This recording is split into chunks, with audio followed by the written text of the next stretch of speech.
We have with us today Jonathan Shainin, who's a senior editor at the Caravan magazine, based in New Delhi. And you arrived in India kind of open-ended. Right. With no job. You just came. Yeah. I find that in a lot of what I call true journalists, that there is an element of adventurism and in fact becoming danger junkies. Was that part of your coming to India? Well, I think there was a sense that I liked being away. I had had a lovely time in New York, but leaving turned out to be very exciting. I felt that in Abu Dhabi there were opportunities to do things that hadn't been done before in that part of the world. And you were exposed to all of this new stuff. You're able to look at the world from a new perspective. And one consequence of that was that I became very interested in India, because obviously you have a very large Indian and South Asian population in the Gulf. But also if you sit and you look at a map and you put a pin in Abu Dhabi and you draw a circle, I don't know, 1,000-mile radius or something like that, South Asia is a big part of that. So when the time came to be leaving Abu Dhabi, it seemed like India would be a place where interesting stuff was happening, where there would be other opportunities. And I had actually, was aware of Caravan. A number of friends of mine who were Indian writers who I had worked with in Abu Dhabi, principally Pankaj Mishra, Basharat Peer, and Siddharth Deb, had all been involved in one way or another with launching the relaunch of Caravan, which took place in January 2010. So I actually came to India in January 2010 when I was looking to leave Abu Dhabi, and I met with the editors of Caravan at the Jaipur Literary Festival. So I saw Anant Nath, who's who's our owner and is managing editor, and Vinod Jose, who's the deputy editor. And we talked, and they told me a bit about what they were trying to do. I told them a bit about what I thought I had to offer. And basically at that time they said, look, we've just done this relaunch, we're all staffed up. If you end up coming to India, get back in touch with us. So by the time I had made the decision to move here, which is July, August 2010, I got back in touch with them. And I had no expectation of doing anything terribly interesting. I sort of thought, whatever I end up doing in India will be worthwhile. And it turned out that they had a position open, and they hired me. So you're the token Gora there? Yes, I am the sole Gora face in the office. Now, in our discussions earlier, and an article that you forwarded to me called The White Correspondent's Burden, by Gina Moore. Yeah. I think, related to the discussions that we had before, I think this kind of wears heavily on your mind. Yeah. At how you will perceive India. And you've been very restrained, in fact, in writing about India. Yeah. Why the restraint? Yeah. Well, part of it is it's just in my nature. I'm not much of a writer. I mean, you wrote a very, very long piece on the electricity blackout. But see, so I got here in September 2010 or October 2010, and which is almost 2 years now, and I've written 2 pieces about India since I've been here. That's what I'm saying. Why the restraint? Well, I think that's part of how I am to begin with. I mean, I think I'm one of these editors who gravitates to a role behind the scenes. I don't like to write anything unless I feel like I really know what I'm talking about. I think I get very nervous about the idea, and it fits well with this, white man in India theme, which is that I don't want to, I feel like every time I sit down to write, I'm going to be exposed as a fraud somehow, that I don't really know everything that I'm pretending to know. In my first year here, if people would ask me to write stuff, I felt like I wasn't quite sure that I had the knowledge to back up my opinions, and probably I was wrong. Someone would write to me and say, from an American magazine and say, we're looking for a piece on what's going on with this Jaipur Literary Festival, Salman Rushdie kind of. I'd say, no, that's not really, I don't really want to do that, The first piece that I did, the Catherine Boo piece, I felt there, okay, I have something to say. I've spent a lot of time thinking about journalism here, how to write about this place, the things that I think, in my humble opinion, are the wrong ways to do it and the right ways to do it. But why do you write for other publications rather than for Caravan? Well, I think part of that is that Caravan takes up a lot of my time. So it's kind of... No, that's no answer because you're writing anyway. Yes. So why shouldn't it be published in the magazine that you work for? Well, you ask a good question. One reason I think is that, I don't know that I have a good answer for that, actually. Okay, that's honest enough. Yeah, well, no, I think that, the cynical answer would be to say that a lot of my energy goes into working on these pieces. I don't write them, certainly, but there's somebody wrote that you were known for 4 a.m. calls to writers. Yeah. And you would send memos sometimes longer than the piece. Yes. 6,000 word memos on the article that you were editing. Yeah. That's a bit crazy. Well, I think that that's the only way to do it. I mean, that's the only way I know how to do it. Maybe it's because I learned at places where this is the practice. My belief is that there's a lot more going on than people think. That, to take a story and to do a 6,000 word story, an 8,000 word story, is not just like doing a 1,500 word story, except you do it 4 times. There's an enormous amount of kind of polishing and shaping and rewriting and editing and rewriting and back and forth with the writer and things like that. And my job, I feel like, is to help things find that final shape. When you write, even your sentences, I remember when I was in college being taught how to write, I was always told short sentences, short sentences. Your one sentence is sometimes more than a paragraph. Well, they can't be more than a paragraph. I write long sentences, that's true. There's one paragraph in that New Yorker piece that's just one sentence, but it's not a long paragraph. But in Catherine Booth's review, you sent some really lengthy sentences. So you break all the rules. Well, I think, and this is actually something when I'm working with another writer, I try not to do this. So, part of, I think, being a good editor is how you get the piece looking the way you think it should look without having to impose your idea on the writer. You want to bring the writer along to what you think is the right way to do a piece. So if we look at a story Yeah. in any of today's front page paper, Okay. if you were to fact check that Okay. or edit it, what would you do? Okay, this is a good test. Okay, so we have today's paper and there's a story here, Rahul expanding role in Congress. Okay. And it continues on page 6, which is here. Okay. So just look at the story and see what would you do. Well, so one thing I would do is that we try to be a little more specific about who our sources are. Yeah, so they're saying sources said, sources said. Yeah, and I mean, to some degree, there's only a certain degree of specificity you can get with this. So, they say, over the last 3 months, Gandhi has individually met over 150 Congress MPs and scores of MLAs, reviewing the party's affairs. He met each of them for 10 to 25 minutes. The exercise is continuing. Set a Congress source. So, obviously the story is from someone inside the Congress. Inside the Congress. Yeah. And giving only the kind of information that they want to give out. Yeah. So it should be context, actually. So it's a press release basically written as a story. But it could have been written as Congress Party claims. Well, or I think the other thing you can do, of course, is presumably there are going to be some people inside the Congress Party who don't buy this, who say, yeah, he's having all these meetings because he's trying to save face after UP election, or, it helps to know where people are coming from. So getting the prism within the... Well, sure, because if, who is the Congress source? Is it Digvijay Singh? Is it, someone who is seen as a friend to Rahul? Is it seen as someone who's not, close to him? What I do think you have to do is to have a sort of internal compass, I don't know if I can say this, but, what some people would call a bullshit meter, to get a sense of when is someone giving you their agenda and when is someone giving you information. We have an advantage when it comes to this sort of stuff because we have space and we have length and we have the possibility of doing. I'm not saying that this is an excuse for newspapers not to do it, but there's a way in which newspaper copy is telegraphic sometimes. It's dependent on the idea that the reader knows most of the background of what's going on, and here's one little nugget of news that sort of moves the story forward one day. And I think one of the things that we are fortunate to be able to do is to tell stories in a lot more detail, and then I think you have that problem less often. Now, jumping out of that, Yeah.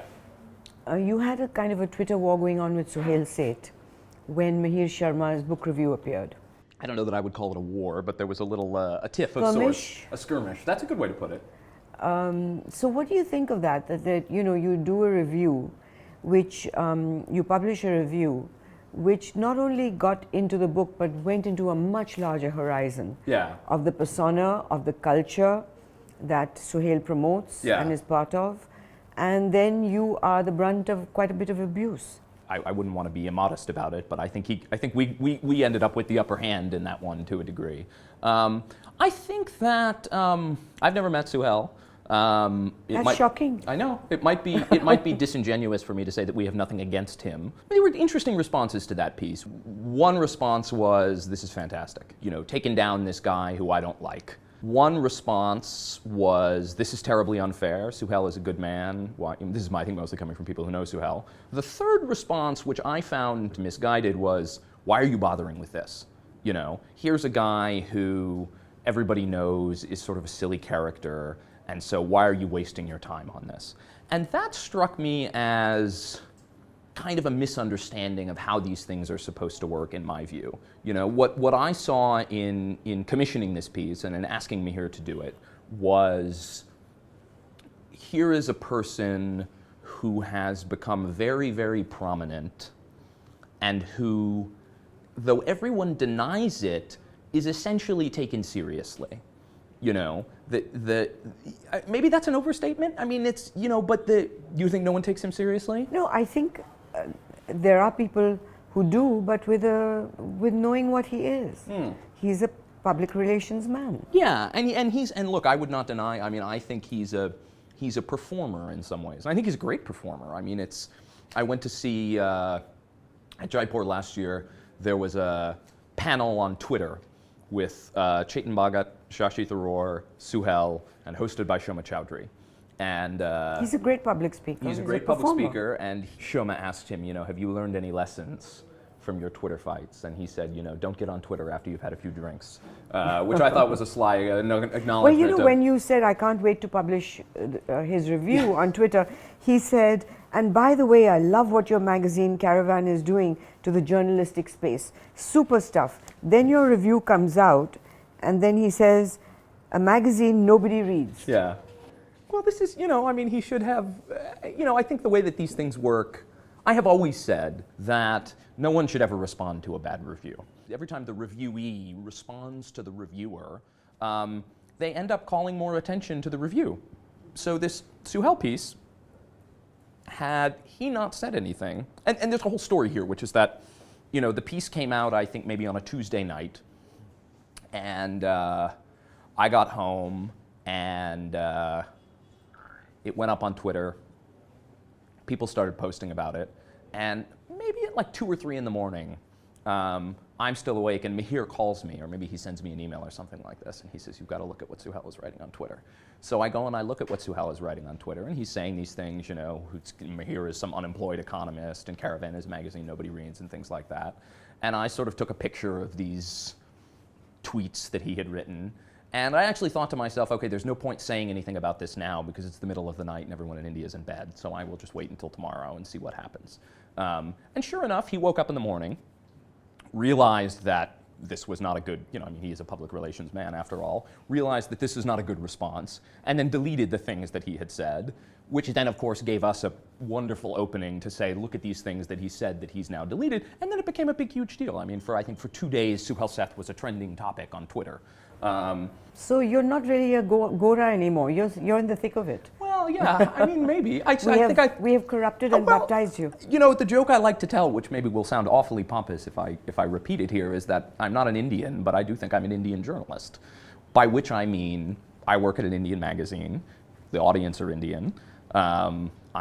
My peers are not American foreign correspondents. My peers are the people who work at other magazines and work at other newspapers here. Now tell me, what happened with Arindam Chowdhury? There was a big controversy over that. Oh, okay. Well, I mean, this is in some ways like the Suhail parable. I mean, I think that, so we did a piece, I mean, for those who have not paid attention to this, in February 2001, I'm pretty sure the February 2001 issue, we published an excerpt from Siddharth Deb's book, which is called The Beautiful and the Damned, which I think is a fantastic book.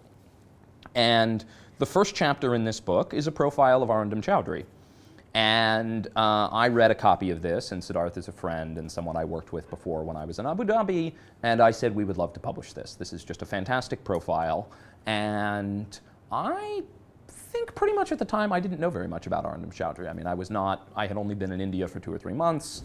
I wasn't aware of some of the controversies that have gone before. I wasn't aware really that he was a hated figure among certain parts of the maybe sort of upper class or kind of, urban middle class. And I think, that it's a fantastically good story. I mean, I think that, and I think one of the things, so then he files this lawsuit against us in Silchar in Assam. It may be irresponsible for me. I think it's a spurious lawsuit. I don't know if that's breaking any laws to say that. We've been fighting it in court, and I believe the last thing I know is that we had filed a petition to move it from Silchar to Delhi, because we are in Delhi and he is in Delhi and the other respondents are in Delhi. It's the usual tactic to harass more by filing in a remote area. Those are your words and not mine. So we, and it wasn't just us. It was Caravan Magazine, Siddharth, Penguin, which was going to publish his book, and then I think maybe Google and Yahoo. That's stretching it. Well, the idea was that they were hosting the content, although in fact they don't host the content. They just personally, I know it's a free country, but I think he should be arrested for his clothes. They're frightening. I think that's one of the things. Well, but see, one of the things that I think, unfortunately, that got lost in, look, in some ways, we would never write a piece trying to get sued. But in some ways, of course, when someone files a huge lawsuit, just as with Suhail and his tweets, more attention comes. I mean, there's a word, on kind of the internet community, people talk about something called the Streisand effect. It was some sort of thing where Barbra Streisand, the singer, tried to squash something. Maybe it was an article she didn't like or an unflattering book. And of course, because she had done that, it got an enormous amount of, way more attention than she had initially. Maybe we should call it the Ambani effect. Yeah, exactly. So Arundam Chowdhury files this lawsuit, and I think, and then of course many more people read the story than read it to begin with, although we had to take it down from our website to comply with the court order. So yes, he was, one of the things I was surprised by was he was able to get what I believe is called an ex parte injunction, which meant that even before we could defend ourselves in court, we had to take the article down. In many of the cases, the judgments have been that you can't stop anyone from publishing. Once they publish, you can file. Then you can file. For defamation. Well, what I think ended up happening in this case, though, is that I think that this has now become remembered as the story that took down Arundam Chowdhury, and then he filed the lawsuit. I actually think it's a very subtle story. I don't think that if I were Arundam, I would love the portrayal of me that's in the story. But one of the things that the story gets across is that, well, there are 2 points really. One point is that among the people who attend his schools or who go to his lectures, there's a great deal of hope vested in him, So we are, on the one hand, somewhat skeptically looking at his business and how he presents himself and how he's established himself as a guru, but we're also, I think, giving a detailed look at what people see in him. Why not everyone hates him. There's some people who love him. So what is it that he's offering to these people? And then I think one of the other things that Siddharth gets into, which I think is very subtle and has been all but ignored, is that among the people who hate him, there is undoubtedly an element of snobbery. There are people who, so when he says the IIPM is as good as the IIMs, on one level that's probably a claim that is not really well supported, but it's also a claim that infuriates people who have IIM degrees. And so they turn on him and they say, who is this upstart fool? How dare he compare his humble little, management organization to our elite institution? And that a lot of this pre-existing distaste for him is connected to the resentment that any elite has against someone who's perceived as an upstart. Now, it could be that the upstart is a fraud, but and I'm not saying that, of course, but that doesn't mean, that that resentment is not real. And so I thought this was a much more complicated story than people gave it credit for. And while we were very happy for the attention, some part of me feels like a little bit of the qualities of it actually got lost in the process. So do you think now the long form is, with its new resurgence, do you think that that's the way readers are going? It certainly seems popular with a certain set of readers. I think that it's been a funny thing. I mean, one of, I think, the great ironies of the last 4 or 5 years is that you would have thought, or a lot of people thought, that the internet was going to be fatal for this. That, this is a land of short attention spans.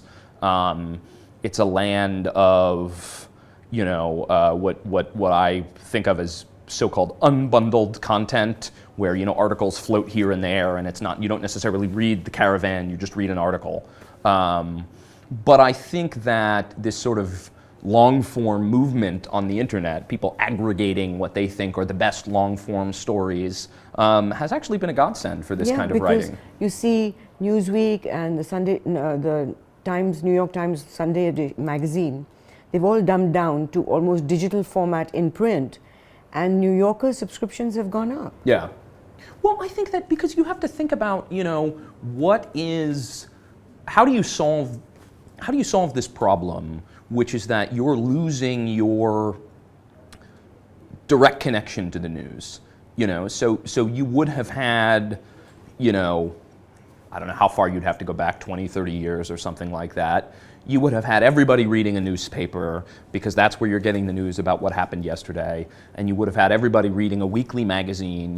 Time and Newsweek used to be these mega circulation things because at the end of the week, people felt like there was some value in a magazine that wraps up what's been happening, a magazine that gives you some informed opinion and analysis about the events of the past week. And I think that everything has sort of moved toward shorter periodicities such that, as we all know, even daily newspapers in the West are suffering because, not everyone wants to read about something the next morning when they saw it on TV the night before, or they read it on the internet the night before. And I think, in a way, the further you are from that grind of 24/7 news, you get a choice. Well, you have an opportunity to distinguish yourself, and you don't feel obligated to basically just be following whatever the news cycle is doing. In fact, in our case, we can't. We come out once every month, but we have a very long lead time, and takes us a while to print. So an issue of Caravan that comes out on October 1st goes to press on September 15th, and we have almost all of the stories in certainly by September 1st, and ideally by August 15th. So whatever it is we're doing... You're actually working 2 months in advance. Well, in practice, a lot of stuff gets done at the last minute. But yeah, we want to know, because it'll take, a story... a Caravan cover story probably involves anywhere between 1 and 3 or 4 months of reporting, and then anywhere between 1 and 2 weeks of editing. Mm-hmm. So and often in the last phase of that editing, it's 18 to 20 hours a day for 5 consecutive days. So you have to figure out when you're thinking about these assignments, sometimes you get lucky and you plan something in advance and it comes out at a really hot moment. So I think the best example of this was, I think September 2001, we put Arvind Kejriwal on the cover right as the Ram Leela fast was going on. And this was a stroke of luck in a way, and in a way it was, fantastic idea by one of our reporters, a young guy named Mehboob Jilani, who after the Jantar Mantar fast came to me and to Vinod Jose and said, I think there's more here. And I said, really, are you sure? It sort of seems like this thing is kind of spent. And he said, no, I'm pretty sure they're ramping up for something. They're going to do something big this year. They want to have another fast. Let me go and spend time with them. And so he went and he spent probably 6 weeks, 2 months, hanging out with Kejriwal, spending a little bit of time with Team Anna, going back, talking to Kejriwal's old coworkers, meeting Kejriwal's parents, going to the India Against Corruption office, all of these things. And we were in the process of getting it ready when Anna was arrested and in fact we had to tear up the end of the piece and write it all over again because, all of a sudden, as we're sitting and doing the editing, Anna's in Tihar, everyone's going mad. So that was a great stroke of luck. Most of the time, you've just kind of got to, you've got to guess at it a bit, which then says to me, you've got to construct the story in such a way that it's going to be good no matter when someone reads it.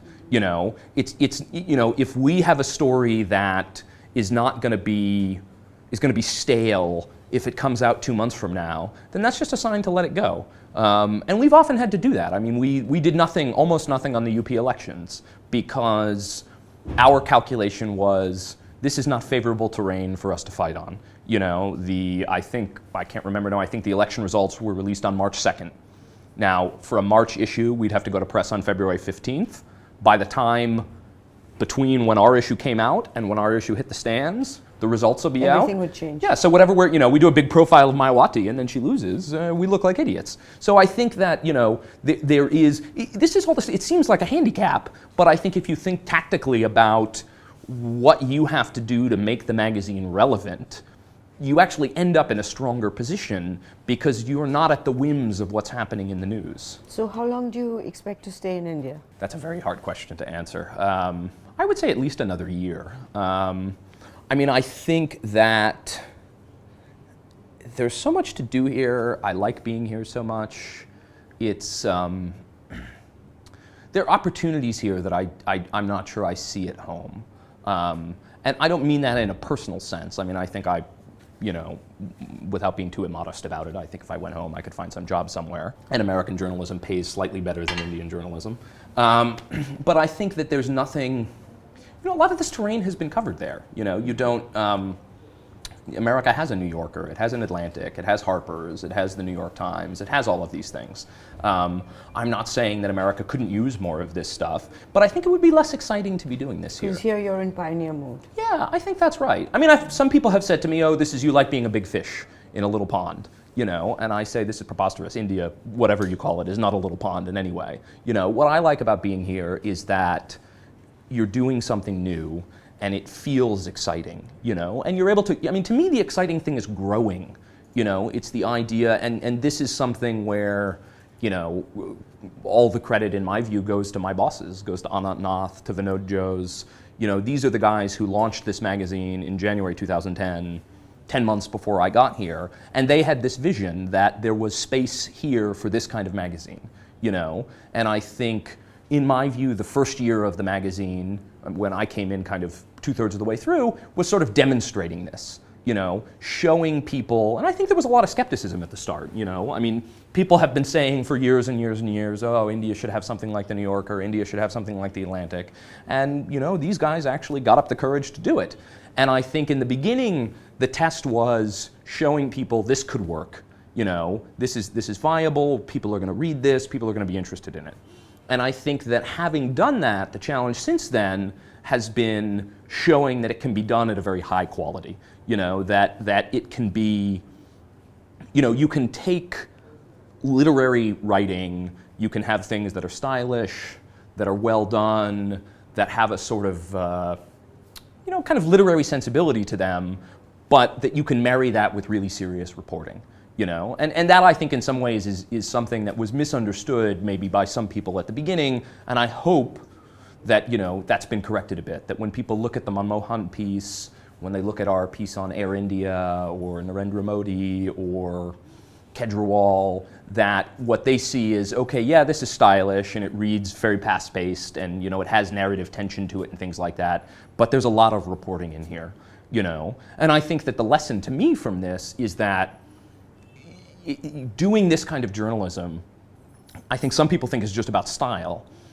And in some ways, the style is an important part of it. And a huge part of my job is editing pieces and trying to get them to have the right feel, trying to get a pace to them, trying to make sure that you have a kind of narrative arc so that a piece has a beginning and a middle and an end.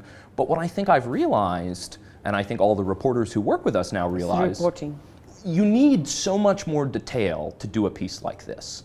And one of the reasons why the newspaper genre has evolved because that's the most efficient way to put stories in a newspaper. You know, if you went out and you gathered 3 weeks worth of detail for an 800-word newspaper piece, you'd be wasting a lot of time, you know. So I think for us it's kind of getting this sense of the detail has to be as dense as possible, because that's the only way that you can actually build these narratives. You know, you have to be able to say, well, this happened, and then this happened, and then this happened, and while this was happening, this guy was thinking this, and this other guy was arguing this, and you know, it's that really, really tightly woven detail that's the foundation that you build a sort of nice literary journalism piece on. Thank you very much, Jonathan. You are what we call in English a character. What does that mean? Character. A character, okay. But it's said as character. Character. Character. Character. Yes. Thank you. Thank you.